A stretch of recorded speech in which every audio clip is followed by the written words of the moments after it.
Peacemakers of Christo. இயேசுவில் அன்பார்ந்த சகோதர சகோதரிகளே, நம்முடைய வாழ்க்கையில விசுவாசம் ரொம்ப முக்கியம். நம்முடைய வாழ்க்கையில ஜெபம் ரொம்ப முக்கியம். நம்முடைய வாழ்க்கையில அதற்கு மேலாக இறை அனுபவம் என்பது முக்கியம். Dear friends, in our life prayer is very important. In our life faith is very important. In our life more than that God's experience is more important. God's experience is more important. We see in the book of Genesis chapter 28 verses 12 to 15, chapter 32 verses 24 to 28. தொடக்க நூல் 28வது அதிகாரம் 12லிருந்து 15 வரைக்கும், 32வது அதிகாரம் 24லிருந்து 28 வரைக்கும் பார்க்கும் பொழுது யாக்கோபு என்ற மனுஷனை பார்க்கின்றோம். அவன் அண்ணன் எசாவுக்கு துரோகம் செஞ்சிட்டான். அண்ணனுக்கு வர வேண்டிய ஆசீர்வாதத்தை ஈசாக்கிடம் இருந்து எசாவு பெற விடாமல் யாக்கோபு பெற்றுக்கொண்டான். பொய் சொன்னான், ஏமாத்தினான். அவனுடைய பர்த் ரைட்டையும் அவனுடைய பிறந்த அந்த ஒரு அடையாளத்தையும் அவன் எடுத்துக்கொண்டான். தெய்வ பிள்ளைகளே, அண்ணனுக்கே மோசம் பண்றான். எனக்கு ஆசீர்வாதம் வரணும், சோம்பேறி பைய வீட்டுக்குள்ளேயே கிடக்குறான். அப்பா என்ன பண்றாரு, அம்மா என்ன பண்ணுது அப்படின்னு பார்த்துக்கிட்டே இருந்தவன். We see in the book of Genesis, Jacob always cheated his brother. He always climbed for good position. He wanted his father's blessing and he remained at home and he was watching what father is doing, what mother is doing, what brother is doing. And he was very cunning person. Very cunning person. இன்றைய நாட்களிலே நம்முடைய குடும்பத்திலும் ஒருத்தன் சூழ்ச்சிக்காரன் இருப்பான். தெரியும் இவன் சரியான ஆளு, இவன் ஏமாத்துறவன், இவன் பொய் சொல்றவன், இவன் திருடுறவன், இவன் பொய் சொல்றவன், இவன் நம்மளையே எடை பார்க்கிறவன், அப்படி என்று நமக்கே தெரியும். தெய்வ பிள்ளைகளே, ஏதோ ஒரு பிள்ளையோ இல்ல கணவனோ இல்ல மனைவியோ ஒரு சூழ்ச்சி எண்ணங்கள் உடையதாக, அது சுயநலங்களாக இருக்கலாம், இல்ல பொது நலமாக இருக்கலாம், குடும்ப வளர்ச்சிக்காக இருக்கலாம். ஆனால் எப்ப பார்த்தாலும் என்ன செய்வார்கள், அவர்கள் தவறாகவே புரிந்து கொள்வார்கள். எதை சொன்னாலும் தவறாதான் புரிஞ்சுக்குவாங்க, அவங்க சரியாவே புரிஞ்சுக்க மாட்டாங்க.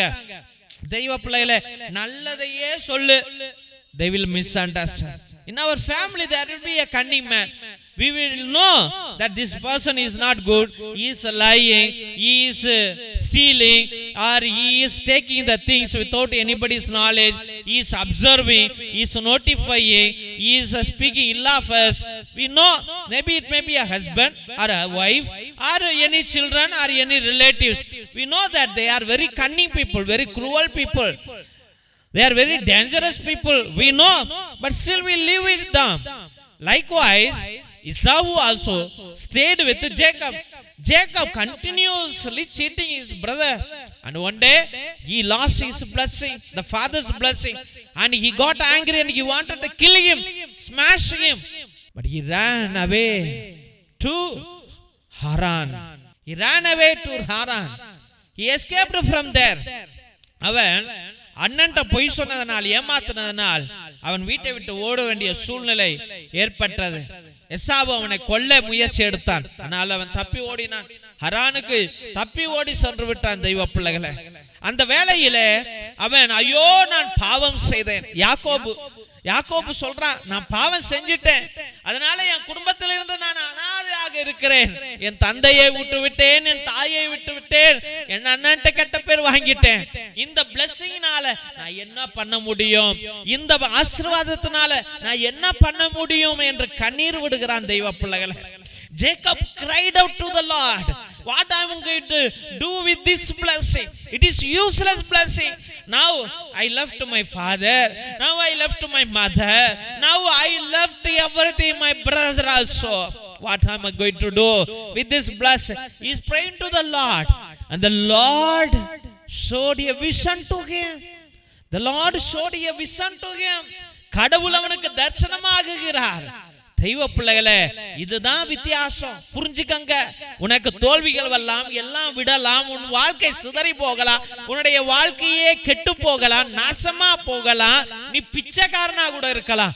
பட் ஆண்டவர் சொல்லுகிறார், ஆண்டவருடைய தரிசனத்தை பெற்றால் நீ அப்படியே ஒரு ஆசீர்வாதமாக மாறுவாய், ஆசீர்வாதமாக மாறுவாய்.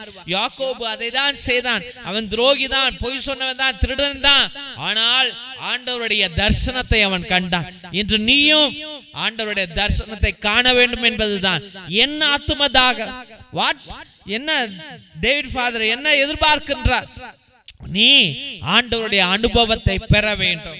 ஆண்டவருடைய அனுபவத்தை பெற்று ஒரு கத்தோலிக்க திருச்சபைக்கு ஒரு புனிதராக நீ மாற வேண்டும் என்பதுதான் என்னுடைய ஆசை. தெய்வ பிள்ளைகளே, சாதாரணமா வந்தோம், புள்ள பெத்தோம், கல்யாணம் பண்ணோம், வீடு கட்டணும், இது மட்டும் பத்தாது. தெய்வ பிள்ளைகளே, நீ திருச்சபையில ஒரு புனிதராக மாற வேண்டும்.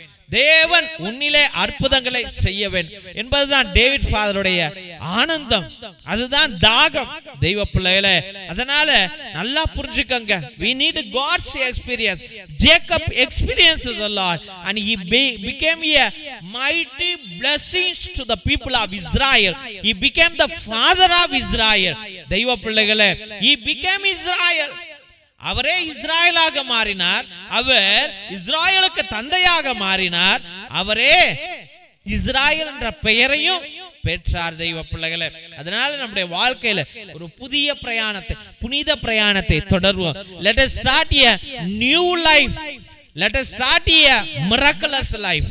This is what God is expecting from each and every one of us. நம்மிடமிருந்து கடவுள் எதிர்பார்ப்பது இது ஒன்றே. அதற்காக நாம் ஜெபிப்போம். ஆமென். திருசிலுவை ஆசீர்வாதத்தை பெற்றுக்கொள்வோம். தந்தை ஆசீர்வாதத்தின் திருசிலுவை. திருசிலுவை உனக்கும் உன் குடும்பத்திற்கும் வெளிச்சமாய் இருக்கிறது. நரக சர்ப்பம் உனக்கு அதிபதியாக வேண்டாம்.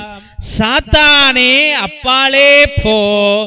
அபத்தங்களை பிள்ளைகளுக்கு போதிக்காதே. நீ கொடுப்பது தீது, நீயே அந்த நஞ்சை உட்கொள். நற்கருணை ஆசீர்வாதத்தை பெற்றுக்கொள்வோம். எல்லாம் அல்ல இறைவன், தந்தை, மகன், தூய ஆவியார் உங்களையும் உங்கள் குடும்பத்தையும் ஆசீர்வதித்து வழிநடத்தி காத்தருள்வாராக. ஆமென், ஆமென், ஆமென். இயேசுவில் அன்பார்ந்த சகோதர சகோதரிகளே, உங்கள் அனைவருக்கும் எங்களுடைய மனமார்ந்த நன்றிகளை தெரிவித்துக் கொள்கிறோம். எத்தனையோ பேர் எங்களுடைய ஏழை எளிய பிள்ளைகளுக்கு உங்களால் முடிந்த பழைய துணி, பத்தாத துணி, பயன்படுத்தாத துணி, நோட்டு, பேனா, புஸ்தகங்கள் என்று சோலார் லைட் என்று நீங்கள் அனுப்பி கொண்டே இருக்கிறீர்கள். அதற்காக என்னுடைய மனமார்ந்த நன்றிகளை தெரிவித்துக் கொள்கிறோம். தெய்வ பிள்ளைகளே, நீங்கள் அனுப்பிய ஒவ்வொரு துணியையும், ஒவ்வொரு நோட்டு, புஸ்தகம், பேனாவையும் எங்களுடைய சபை ஸ்தாபகர் மோஸ்ட் ரெவரண்ட் பிஷப் ஹிபோரா குசாலா மற்றும் எங்களுடைய சபை தலைவர் ரெவரண்ட் ஃபாதர் கிஷோர் பாபு ஒவ்வொரு நாளும் ஏழை எளிய பிள்ளைகளுக்கு அதை பகிர்ந்து கொண்டே இருக்கிறார்கள். அதை தான் இந்த போட்டோல நீங்க அனைவரும் பார்த்து கொண்டிருக்கிறீர்கள். மற்றும் உங்களால் முடிந்த அளவுக்கு உங்களுடைய உற்றா உறவினரிடம் சொல்லி கூட இந்த பழைய துணி, பத்தாத துணி, பயன்படுத்தாத துணிகளையும் மற்றும் ஏதாவது நோட்டு, பேனா, புஸ்தகங்களை கூட நீங்கள் தொடர்ந்து அனுப்பும்படியாக அன்போடு வேண்டுகின்றோம். மற்றும் தெய்வ பிள்ளைகளே, ஒவ்வொரு நாளும் மதியம் 3 மணியிலிருந்து 5 மணி வரைக்கும் தேவனோடு ஒன்றித்து இறை இரக்கத்தின் ஜெபமாலை, நற்கருணை ஆராதனை, நவநாள் மற்றும் உன்னத திருப்பலியை உங்களுடைய கருத்துகளுக்காக 2 மணி நேரம் ஒரே குருவானவர் ஜெபிக்கிறார் என்றால் உலகத்துல எங்கேயுமே நடக்கல. அது தயவு செய்து தெய்வ பிள்ளைகளே, உங்களுடைய கருத்துக்களை அனுப்புங்க.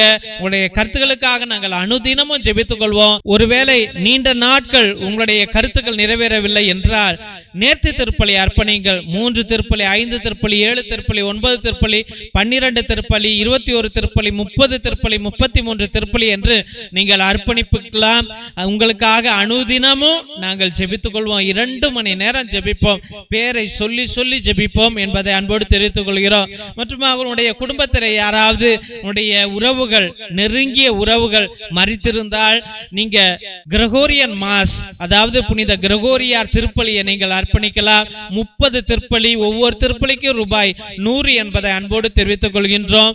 ஆத்ம இளைப்பாறுதலுக்காக இதை அர்ப்பணிப்பார்கள் நம்முடைய திருச்சபையில. உங்களுடைய உங்களுடைய கருத்துக்களை நீங்கள் அனுப்பலாம் என்பதை அன்போடு தெரிவித்துக் கொள்கிறோம். மிரக்கல் ஆயில் அதிசய எண்ணெய், இது கோகனட் எண்ணெய் கிடையாது. இது அற்புதங்களை செய்யக்கூடிய வல்லமையான எண்ணெய். எல்லா நோய்களுக்கும் வலிகளுக்கும் பயன்படும். தலைவலி, நெஞ்சு வலி, மூச்சு வலி, முழங்கால் வலி மற்றுமாக மூச்சு வாங்கல், வயிற்று வலி அனைத்திற்கும் பயன்படும். எல்லா நோய்களையும் தீர்க்கும். மற்றுமாக குழந்தை பாக்கியத்திற்கு கூட இது அருமையாக செயல்படும். இதை வாங்கி நீங்கள் தயவு செய்து பயன்படுத்தும்படியாக அன்போடு வேண்டுகின்றோம். இறை இரக்கத்தின் விடுதலை ஜெப புத்தகம். இது அந்த காலத்தில் நம்முடைய மூதாதையர்கள் செபஸ்தியா தகடு, அந்தோனியா தகடு செய்வதற்காக வல்லமையான ஜெபங்களை வைத்து அந்த தகடுகளை செய்தார்கள். அதில் உள்ள ரகசிய ஜெபங்களுடையவை இவை. இந்த ஜெபங்களை வாங்கி நீங்க பயன்படுத்துங்க. உங்களுடைய செய்வினைகள், கட்டுகள், குடும்ப கட்டுகள், தலைமுறை சாபம் அனைத்திலிருந்து உங்களுக்கு விடுதலையை ஆண்டவர் கொடுப்பார். இது வல்லமையான புத்தகம் தெய்வ பிள்ளைகளே. இதை வாங்கி நீங்கள் பயன்படுத்தும்படியாக அன்போடு வேண்டுகின்றோம். மற்றுமாக தெய்வ பிள்ளைகளே, ஒவ்வொரு நாளும் மதியம் 3 மணியிலிருந்து 5 மணி வரைக்கும் நடக்கும் இந்த உன்னத ஜெபத்தில் கலந்து கொள்வதற்காக நன்றிகள். இந்த சேனலை தயவு செய்து சப்ஸ்கிரைப் பண்ணுங்க, இதை ஷேர் பண்ணுங்க, உங்களுடைய வாட்ஸ்அப் ஸ்டேட்டஸ்ல வைங்க, உங்களுடைய வாட்ஸ்அப் குரூப்ல வையுங்க, மற்றவர்களிடம் பகிர்ந்து கொள்ளுங்கள். தெய்வ பிள்ளைகளே, இந்த ஜெப வழிபாட்டில் கலந்து கொள்ளுங்கள், கேட்டுக்கொள்ளுங்க. ஆண்டவர் அற்புதங்களை அவர்களுக்கு செய்வார். நீங்க இந்த ஊழியத்தை தாங்கினார், உங்க குடும்பத்தை ஆண்டவர் தாங்குவார் என்பதை அன்போடு தெரிவித்துக் கொள்கின்றோம். தேவனுக்கே மகிமை உரிதாகுக. God bless you all.